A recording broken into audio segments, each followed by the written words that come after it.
Hello everybody, today we'll talk about how to fix or how to solve Roblox not loading. To know how to fix or how to solve Roblox not loading, you should just go to settings. Here in this page you click on apps, default apps, app settings. After that, in this page you will go to Roblox and you will enter.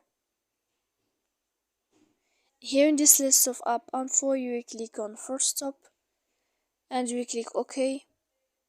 Then we'll enter to storage.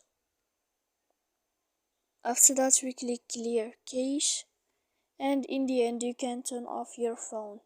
And after all these steps, don't forget to, when you will before turn off your phone, don't click here clear data because that can clear your data on your phone. So please don't forget to support us by like and subscribe. See you next